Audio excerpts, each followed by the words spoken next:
আসসালামু আলাইকুম বন্ধুরা, তানজি ক্রিয়েটিভ গার্ডেনে সবাইকে স্বাগত জানাই। আশা করি আপনারা ভালো আছেন ও সুস্থ আছেন।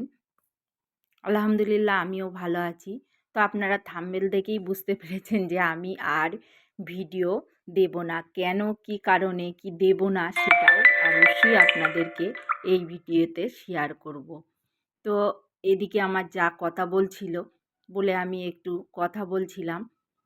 যেহেতু আমার আশেপাশে আমি ছাদ বাগানে কোনো ভয়েস করি না, আমার আশেপাশে মানে জমি, লোকজন প্রচুর থাকে, কথার আওয়াজ আসে, তো ভয়েসটা আমি পরেই আপনাদের সঙ্গে শেয়ার করি। তো বন্ধুরা, ভিডিও করতে গেলে মানে অনেক টাইম দিতে হয়, ভিডিও এডিট করা থেকে শুরু করে, এটা সকলেই জানেন কম বেশি। তো আমি ভিডিও দিতে পারিনি, একটু অসুবিধা, মানে কি বলবো, আমি খুব বকাবকি, মানে এত বকাবকি খাচ্ছি যে আপনাদের কি বলবো। তবে এই বাগান করে যে কতটা শান্তি সেটা আপনাদের সঙ্গে মানে কি শেয়ার করব। যারা বাগান করেন অনেকেই আমার হয়তো ভিডিও দেখেও থাকেন, তারাই জানবেন যে এই বাগানে কতটা শান্তি আমরা কিন্তু পেয়ে থাকি। তো আপনার দাদা কিন্তু খুব বকাবকি আমাকে করছে যেহেতু, আর কিছু মানুষও আছে এমন যে ভিডিও করি সে নিয়েও সমালোচনা করে, তাতে আমার কোনো যায় আসে না, কিন্তু যেহেতু বা আমার হাজব্যান্ড বাইরে থাকে, তো আমি বলেই দিয়েছি আমি কিন্তু ভিডিও করব, আর কেন করব সেটাও এই ভিডিওতেই আমি দেখাচ্ছি। তো আপনারাও দেখতে পাবেন কিছু কিছু জিনিস, যেটা আমাদের বাগানে কিন্তু ফুল গাছ তো সহজে হয় আর একেবারে কম খরচে। এছাড়াও এই যে আমি বাগান থেকে সবজিগুলো হারভেস্ট করি, ফল ফুল, মানে ফুল তো তোলা হয় না, আর সবজি ফল এগুলো কিন্তু আমরা থালা ভর্তি মানে গামলা ভর্তি নিয়ে যেতে পারি। তো এই যে সবজিগুলো একেবারেই অর্গানিক, কোনো কীটনাশকই কিন্তু আমি ব্যবহার করি না, মানে যেগুলো ব্যবহার করি সব থেকে জৈব কীটনাশক আমি সব সময় ব্যবহার করি, আর এত সুন্দর সবজিও কিন্তু আমি হারভেস্ট করি। আর যেহেতু আমি ক্যামেরাটাও একা করি, আমার একটু অসুবিধা হয়, হয়তো আমার হয় না কিন্তু আপনাদের হয়তো দেখতে অসুবিধা হয়। তো এই যে পেঁয়াজ লাগিয়েছি দেখুন, একেবারেই অর্গানিক, এখানে আমি কিন্তু কোনো রাসায়নিক সার দিইনি, তাহলে বাগান করব না কেন? আর কে কি বলল সেটা কিন্তু এখন দেখলে হবে না, সময়ের সঙ্গে আমাদেরও এগিয়ে যেতে হবে। তো এইটাই অনেকেই বোঝে না। তো বোঝানো মানে বোঝানোও যায় না, মানুষ এরকম কিছু কিছু মানুষ আছে হয়। তবে আমার ভিডিওতে কিন্তু কোনো দিনই খারাপ কোনো কমেন্টই আসেনি, আমি এখনও খারাপ কোনো কমেন্ট পাইনি। যার ইচ্ছা হয় ভিডিওটি দেখে, বা যার ভালো লাগে লাইক কমেন্ট ও সাবস্ক্রাইব করে আমার পাশে থাকে। তো এটাতেই আমি অনেক সন্তুষ্ট। আমি বেশি কিছু নয় যে ইউটিউব থেকে বিশাল ইনকাম করতে হবে সেটা, আলহামদুলিল্লাহ আমাকে যতটা দিয়েছে আমি ততটাতেই কিন্তু অনেক সন্তুষ্ট। আর এই যে সবজি আমি হারভেস্ট করি খুব ভালো লাগে, আর এই সবজি বসালে দেখবেন, যারা করেন অবশ্যই জানেন, আর যারা নতুন করবেন বা করছেন জানতে পারবেন, অনেক শাক, মানে শাক যেগুলো কিন্তু আমাদের গ্রো ব্যাগে হয়, কারণ আমরা এই যে শাক তুলি বীজ এদিকে ওদিকে ছিটিয়ে পড়ে, আবার সেগুলো কিন্তু আবার সেই যখন বেড তৈরি করি সেই বীজ থেকেও কিন্তু চারা তৈরি হয়ে যায়। তো এবারে আমার কপির যে চারা, মানে বীজ চারা নিয়ে এসেছিল আপনার দাদা, তো চারাগুলো খুব মানে ভালো না, বীজ যদি ভালো না আসে তাহলে কিন্তু সে অনেক সময় যে সবজিগুলো ছোট হয়। তো আমার কপির চারাগুলো এসছে সবই ছোট ছোট, পাতাকপি ফুলকপি হয়েছে, খুব বড় হয়নি। তো হয়তো ৩টে তোলার পরে একটা মানে রান্নার সবজি হয়ে যাচ্ছে, অসুবিধাও একেবারে হয় না। এই যে অর্গানিক সবজি আমরা বাজার থেকে কিনে আনি কিন্তু অর্গানিক হয় না, সেটা প্রচুর কেমিক্যাল। কারণ আমি কিন্তু গ্রামেরই মেয়ে, আর চাষবাস আমার পাশে আপনারা অনেকেই দেখেছেন, আমি কিন্তু থাকি মানে আমার পাশেই সরিষা ক্ষেত, তো উঠে এসছি আমরা, মাঠের সাইডেই বাড়ি, তো এখানে চাষবাস হয়। তো আগে কিন্তু এত সার প্রয়োজন মানে ব্যবহার করতো না জমিতে, গোবর সার ব্যবহার করতো। এখন যত মানে সবজির দাম বেড়ে যাচ্ছে ততই কিন্তু মানুষ এই রাসায়নিক সারও দিচ্ছে, যত বেশি ফলন পাবে চাষিদের তো ততটাই উপকার হবে। তো এই যে ধনিয়া শাক একেবারে কিন্তু অর্গানিক। এখানে আমি একদিনও কোনো মানে কিছুই ব্যবহার করিনি।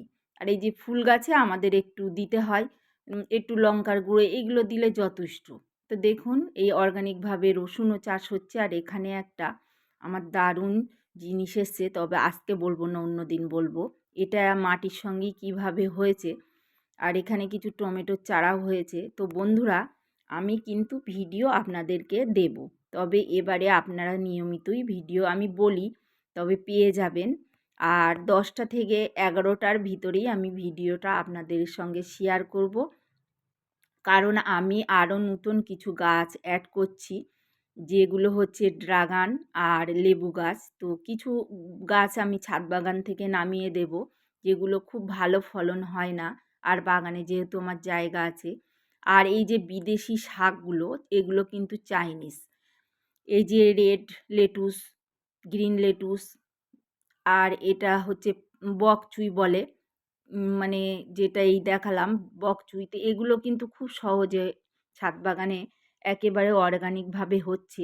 আর এই যে কুমড়োটা ছোট্ট ছোট, এটাকে আমি কুমড়োই বলছি যেহেতু চাইনিজ, এটাও কিন্তু। তো আমি কিছুটা বীজ তৈরি করে নেব, আমার 3টে এবারে হয়েছে। আর এই বীজগুলোর কিন্তু প্রচুর দাম। আর এক আপু কমেন্টও করেছে যে বীজ আপনি কোথা থেকে কেনেন। তো ভিডিও দেখলে অবশ্যই আমি আপনাদেরকে বলে দেব, তবে আজকেও বলে দিচ্ছি যে বীজগুলো আমি সব কিন্তু মিশোর থেকে কিনি। আর গরমের বীজও আমি কিনে নিয়ে এসেছি। এবারে যেহেতু বাচ্চাটা অনেক বড় হয়ে গেছে আমার মেয়ের, এবার আমার বাগানে কাজ করতে অতটা আর অসুবিধা হবে না। তো অনেকেই জানেন যারা মানে মেয়ে বিয়ে দিয়েছেন, যে সংসার কাজ কাম সব কিছু সামলে বাগান করাটা কত কষ্টকর। কারণ বাড়ির সব কিছু সামলানোর পরেই কিন্তু বাগানটা আমাদের করতে হয়। এইগুলো আর সব সামলানোর পরেই বাগানের কাজ করি। আর সময়ও মানে সেইভাবে দিতে পারি না। এখন একটু অসুবিধা হচ্ছে। তো এরপরে আর আমার অসুবিধা হবে না, যেহেতু বাচ্চাটা বড়ই হয়ে গেছে। তবে গরমের সবজিটা আলহামদুলিল্লাহ আমি চেষ্টা করব। আর এই অর্গানিকভাবে প্রচুর সবজির খোলা, এই যে শীতকাল, মানে এখন কিন্তু প্রচুর সবজির খোসা। তো এইভাবেই বাগান আমি বলবো আপনারাও করুন। আর ভিডিও আমি দেব, কারণ আপনারা যতটা আমাকে ভালোবাসেন, আমার মানে কি বলবো, খুব আনন্দ হয় মানে ভিডিও দেখার পরে যে কমেন্টগুলো পাই বা দেখেন, এতেই আমার যথেষ্ট, মানে আমি খুব ভালো লাগে। তো এই জন্যই আমি আপনাদেরকেও দেখিয়ে দিই। আর আমি কিন্তু রাসায়নিক সার সত্যিকারেরই আমি ব্যবহার করি না খুবই। এই যে পিটুনিয়া গাছগুলো দেখছেন, এগুলোতে আমি এখনও কিন্তু রাসায়নিক সার দিইনি।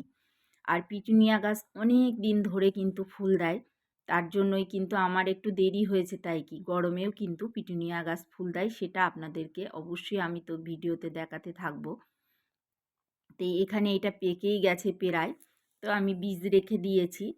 আর এদিকেও কিছু কপির চারা আছে। আর এই যে ড্রাগন, তো প্রচুর ড্রাগন আমি এবারে লাগিয়েছি, কারণ ড্রাগন ফলটা বিদেশি ফল আর খুব ভালো হচ্ছে। এটা হচ্ছে আমার মানে দেখুন, এই যে 3-4টে করে মানে ফল দিয়েছে, এগুলো আমি কাটিং করে চারা রেডি করছি। তো এরকম চারা যারা নিতে চাইবেন অবশ্যই কমেন্ট করবেন। আর যারা এসে নেবেন তাদের কোনো মানে টাকা লাগবে না, আপনারা এরকম চারা কিন্তু ফ্রিতে নিয়ে যেতে পারেন। কাটিং বা চারা আপনাদেরকে দেব। তো এদিকে এই যে দেখুন লেবু হারভেস্ট করছি, এখন কিন্তু লেবু গাছে ফুলও চলে এসছে, আর আমি এদিকে কিন্তু লেবু হারভেস্টও করছি। তো এই যে আনন্দ, এটা কিন্তু মানে কি বলবো, আমরা যে করছি সেটাই। এই যে কমলা, এই লেবু, মালটা, এগুলো কিন্তু বিদেশি ফল, আমাদের এখানে কিন্তু হয় না। তো এখন সব ফলই হচ্ছে, তাহলে আমরা কেন বাগান করব না? আপনারাও বাগান করুন বন্ধুরা। আর ভালো লাগলে অবশ্যই লাইক, কমেন্ট ও শেয়ার করে পাশে থাকবেন।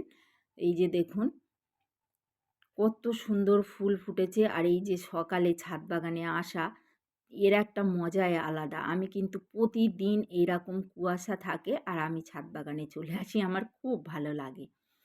তো বন্ধুরা, কে কোথার থেকে আজকের ভিডিওটি দেখছেন অবশ্যই কমেন্ট করবেন। আর আমার ভিডিওটা ভালো লাগলে অবশ্যই চ্যানেলটিকে সাবস্ক্রাইব করে পাশে থাকবেন।